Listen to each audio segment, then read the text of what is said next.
माता जिनको याद करे वो लोग निराले होते हैं।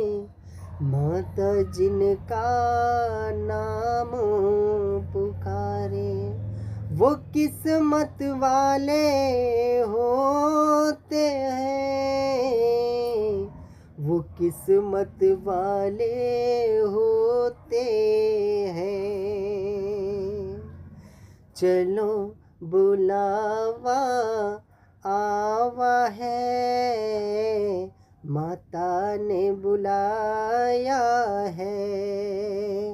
हो ऊंचे पर्वत पे महारानी ने दरबार लगाया है। चलो बुलावा आवा है, माता ने